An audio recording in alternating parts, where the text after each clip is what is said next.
असलामुअलैकुम दोस्तों। माशाअल्लाह दोस्तां दी इंतज़ार दी घड़ी ख़त्म हो गई है। पेश खिदमत है दोस्तां लई इंतहाई सस्ती गैर आबाद ज़मीन मेरे भरावां दे सामने। ਜਿਹੜੀ ਜ਼ਮੀਨ ਦਾ ਮੇਰੇ ਹਰ ਦੋਸਤ ਨੂੰ ਇੰਤਜ਼ਾਰ ਹੈਗਾ ਸੀ ਅਤੇ ਖ਼ਾਸ ਤੌਰ 'ਤੇ ਜਿਹੜੇ ਮੇਰੇ ਦੋਸਤ ਇਹ ਗੱਲ ਕਰਦੇ ਸਨ ਨਾ ਕਿ ਜ਼ਮੀਨ ਗੈਰ ਆਬਾਦ ਹੋਵੇ ਅਤੇ ਜ਼ਮੀਨ ਥੋੜ੍ਹੀ ਵੀ ਹੋਵੇ, ਯਾਨੀ ਕਿ ਅਕਸਰ ਮੈਂ ਇਹ ਗੈਰ ਆਬਾਦ ਜ਼ਮੀਨ ਦਿਖਾਉਂਦਾ ਹੁੰਦਾ ਲੇਕਿਨ ਉਹ ਜ਼ਿਆਦਾ ਹੁੰਦੀ ਹੈ, ਯਾਨੀ ਕਿ ਥੋੜ੍ਹੀ ਜ਼ਮੀਨ ਉਹਦੇ ਵਿੱਚੋਂ ਨਹੀਂ ਮਿਲਦੀ ਹੁੰਦੀ।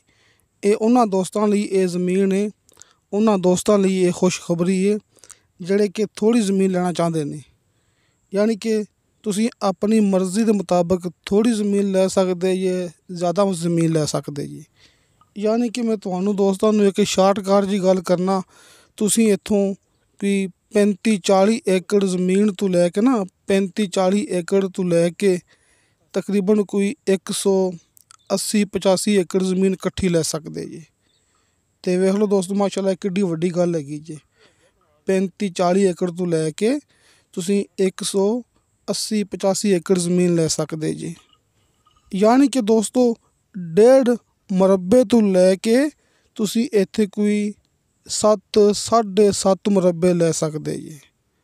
1.5 ਮੁਰੱਬੇ ਤੋਂ ਲੈ ਕੇ ਤੁਸੀਂ ਇੱਥੇ 7-7.5 ਮੁਰੱਬੇ ਜ਼ਮੀਨ ਲੈ ਸਕਦੇ ਜੀ। ਤੁਸੀਂ ਇਹ ਜ਼ਮੀਨ ਵੇਖੋ, ਇਹ ਮਾਸ਼ਾਅੱਲਾ ਬੜੀ ਅੱਛੀ ਖਾਲਸ ਮਿੱਟੀ ਵਾਲੀ ਹੈ। ਲੇਕਿਨ ਦੋਸਤੋ ਇਹ ਜ਼ਮੀਨ ਗੈਰ ਆਬਾਦ ਹੈ, ਕਿਧਰੇ ਕਿਧਰੇ ਉੱਚੀ ਨੀਵੀਂ ਹੈ ਅਤੇ ਕਿਧਰੇ ਕਿਧਰੇ ਪਲੈਨ ਵੀ ਹੈਗੀ ਹੈ, ਲੇਕਿਨ ਖਾਲਸ ਮਿੱਟੀ ਵਾਲੀ ਜ਼ਮੀਨ ਹੈ, ਇਹ ਗੈਰ ਆਬਾਦ ਜ਼ਮੀਨ ਹੈ। ਦੋਸਤੋ ਇਹ ਉਹਨਾਂ ਜ਼ਮੀਨਾਂ ਵਿੱਚੋਂ ਹੈ, ਤੁਸੀਂ ਆਪਣੀ ਗੱਲ ਅੱਛੀ ਤਰ੍ਹਾਂ ਨੋਟ ਕਰ ਲੈਣੀ, ਕਿਉਂਕਿ ਇਹ ਜਿਹੇ ਮੌਕੇ ਵੀ ਕਦੇ ਕਦੇ ਮਿਲਦੇ ਹੁੰਦੇ ਨੇ ਕਿ ਜਿਵੇਂ ਕਿ ਹੁਣ ਜ਼ਮੀਨਾਂ ਕਾਫੀ ਮਹਿੰਗੀਆਂ ਜਾ ਰਹੀਆਂ ਨਾ, ਉਸ ਹਿਸਾਬ ਨਾਲ ਇਹ ਜ਼ਮੀਨ ਬੜੀ ਸਸਤੀ ਮਿਲਦੀ ਪਈ ਆਪਾਂ ਨੂੰ। ਇਹ ਉਹਨਾਂ ਜ਼ਮੀਨਾਂ ਵਿੱਚੋਂ ਜ਼ਮੀਨ ਹੈ ਜਿਹੜੀ ਕਿ ਅੱਜ ਗੈਰ ਆਬਾਦ ਕੱਲ੍ਹ ਸੋਨਾ। ਅਸੀਂ ਇਸ ਤਰ੍ਹਾਂ ਦੇ ਰਕਬੇ ਅੱਜ ਤੋਂ ਕੋਈ 4-5 ਸਾਲ ਪਹਿਲੇ ਸੇਲ ਕਰਕੇ ਵੇਖੇ ਨੇ ਅਤੇ ਵਾਕਈ ਅੱਜ ਉਹ ਸੋਨਾ ਬਣੇ ਪਏ ਨੇ। ਬਾਕੀ ਦੋਸਤੋ ਇਹ ਜ਼ਮੀਨ ਦੇ ਅੰਦਰ, ਕਿਉਂਕਿ ਆਪਾਂ ਤੁਹਾਡੇ ਨਾਲ ਗੱਲ ਕਰਨੀ ਬਿਲਕੁਲ ਸਿੱਧੀ ਅਤੇ ਬਿਲਕੁਲ ਕਲੀਅਰ, ਯਾਨੀ ਕਿ ਇਨਸ਼ਾਅੱਲਾ ਅੱਲਾ ਦੇ ਹੁਕਮ ਨਾਲ ਗੱਲ ਦੇ ਵਿੱਚ 1% ਵੀ ਫ਼ਰਕ ਨਹੀਂ ਆਵੇਗਾ। ਅਸੀਂ ਕਿਸੇ ਵੀ ਦੋਸਤ ਦਾ ਕਦੇ ਟਾਈਮ ਜ਼ਾਇਆ ਨਹੀਂ ਕੀਤਾ, ਕਿਉਂਕਿ ਤੁਸੀਂ ਮੌਕੇ 'ਤੇ ਵੀ ਆਉਣਾ, ਸਾਡੇ ਨਾਲ ਮੁਲਾਕਾਤ ਕਰਨੀ ਹੈ, ਤੁਸੀਂ ਜ਼ਮੀਨ ਮੌਕੇ 'ਤੇ ਚੈੱਕ ਕਰਨੀ ਹੈ ਅਤੇ ਮਾਲਕ ਦੇ ਨਾਲ ਮੁਲਾਕਾਤ ਕਰਨੀ ਹੈ। ਇਸ ਵਾਸਤੇ ਤੁਸੀਂ ਇਹ ਗੱਲ ਤੋਂ ਬੇਫਿਕਰ ਹੋ ਜਾਓ ਕਿ ਅਸੀਂ ਸ਼ਾਇਦ ਵਿੱਚ ਗਲਤ ਬਿਆਨੀ ਕਰ ਸਕੀਏ। ਨਹੀਂ ਦੋਸਤੋ, ਅਸੀਂ ਗਲਤ ਬਿਆਨੀ ਵਿੱਚ ਕਦੇ ਵੀ ਨਹੀਂ ਕਰ ਸਕਦੇ।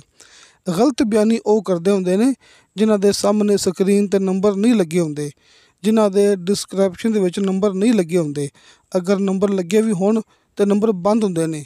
ਤੁਸੀਂ ਹੁਣੇ ਹੁਣ ਵਾਇਸ ਮੈਸੇਜ ਕਰੋ, ਇਹ ਚੈਟ ਕਰੋ, ਹਾਜੀ ਅਰਫਾਨ ਅਬਾਸ ਸਾਹਿਬ ਦੇ ਨੰਬਰ 'ਤੇ ਕਾਲ ਕਰੋ, ਤੁਹਾਡੀ ਫ਼ੌਰਨ ਸਾਡੇ ਨਾਲ ਗੱਲ ਹੋਵੇਗੀ, ਤੁਹਾਨੂੰ ਫ਼ੌਰਨ ਰਿਪਲਾਈ ਮਿਲੇਗੀ। ਮੌਕੇ 'ਤੇ ਆਓਗੇ, ਮਾਲਕ ਦੇ ਨਾਲ ਮੁਲਾਕਾਤ ਕਰੋਗੇ। ਜ਼ਮੀਨ ਦਾ ਸੌਦਾ ਹੁੰਦਾ ਹਮੇਸ਼ਾ ਤੋਂ ਮਾਲਕ ਦੇ ਨਾਲ ਆਮਣੇ ਸਾਹਮਣੇ ਬਹਿ ਕੇ। ਅਤੇ ਦੋਸਤੋ ਕਿਧਰੇ ਕਿਧਰੇ ਪੱਥਰ ਹੈ ਲੇਕਿਨ ਰੇਤਲਾ। ਇਹ ਜ਼ਮੀਨ ਦੀ ਉੱਪਰ ਵਾਲੀ ਸਤ੍ਹਾ 'ਤੇ ਕਿਧਰੇ ਕਿਧਰੇ ਪੱਥਰ ਹੈ ਲੇਕਿਨ ਰੇਤਲਾ ਪੱਥਰ, ਯਾਨੀ ਕਿ ਪੱਥਰ ਵਿੱਚ ਬੜਾ ਫ਼ਰਕ ਹੁੰਦਾ ਹੈ। ਮੈਂ ਗੱਲ ਕੀਤੀ ਹੈ ਨਾ ਨਰਮ ਪੱਥਰ, ਜਿਹੜਾ ਕਿ ਰੇਤ ਵਾਲਾ ਪੱਥਰ ਹੁੰਦਾ ਹੈ। ਰੇਤ ਵਾਲਾ ਨਰਮ ਪੱਥਰ ਕਿਧਰੇ ਕਿਧਰੇ ਜ਼ਮੀਨ ਦੇ ਉੱਪਰ ਹੈ।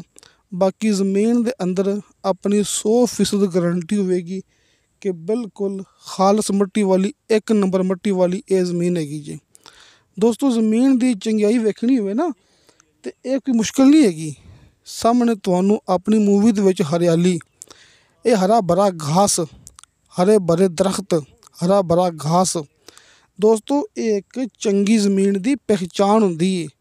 ਜਿਹੜੇ ਲੋਕ ਵੈਸੇ ਗਲਤ ਕਮੈਂਟ ਕਰਦੇ ਨਾ ਕਿ ਜ਼ਮੀਨ ਬੰਜਰ ਹੈ, ਦੋਸਤੋ ਮੈਂ ਹਰ ਮੂਵੀ ਦੇ ਵਿੱਚ ਬਾਰ ਇਹ ਗੱਲ ਕਰਦਾ ਹੁੰਦਾ, ਬੰਜਰ ਚੀਜ਼ ਇੱਕ ਅਲੱਗਾ ਹੈ, ਇਹ ਗੈਰ ਆਬਾਦ ਚੀਜ਼ ਇੱਕ ਅਲੱਗਾ ਹੈ। ਬੰਜਰ ਵਿੱਚ ਅਤੇ ਗੈਰ ਆਬਾਦ ਵਿੱਚ ਜ਼ਮੀਨ ਆਸਮਾਨ ਦਾ ਫ਼ਰਕ ਹੁੰਦਾ ਹੈ।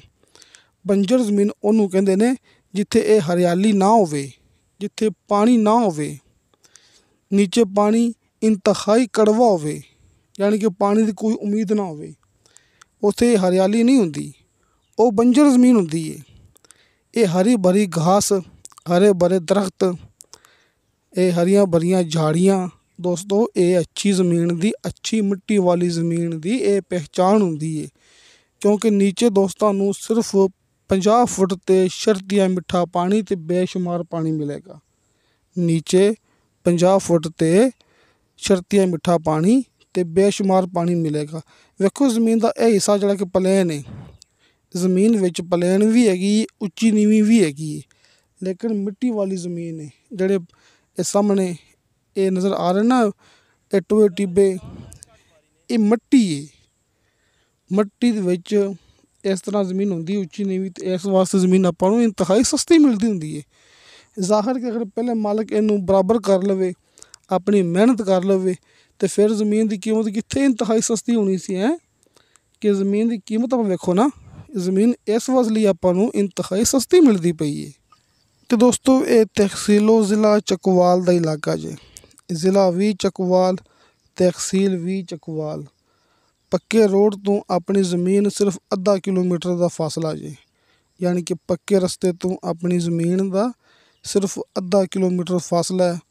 ਮੌਕੇ ਤੱਕ ਦੋਸਤਾਂ ਨੂੰ ਮਿਲੇਗਾ ਰਸਤਾ ਸਰਕਾਰੀ, ਯਾਨੀ ਕਿ ਰਸਤੇ ਸਰਕਾਰੀ ਅਤੇ ਆਪਣੀ ਜ਼ਮੀਨ ਹੈ। ਤੁਹਾਨੂੰ ਜ਼ਮੀਨ ਤੱਕ ਮਿਲੇਗਾ ਰਸਤਾ ਸਰਕਾਰੀ। ਜਿਹੜੇ ਮੇਰੇ ਪਠਾਨ ਦੋਸਤ ਮੈਨੂੰ ਕਮੈਂਟ ਕਰਦੇ ਹੁੰਦੇ ਨੇ ਬਾਰ-ਬਾਰ, ਉਹਨਾਂ ਲਈ ਮੈਂ ਥੋੜ੍ਹਾ ਜਿਹਾ ਉਰਦੂ ਦੇ ਵਿੱਚ ਗੱਲ ਕਰ ਦੇਣਾ। तहसीलो ज़िला ये चकवाल का इलाका है।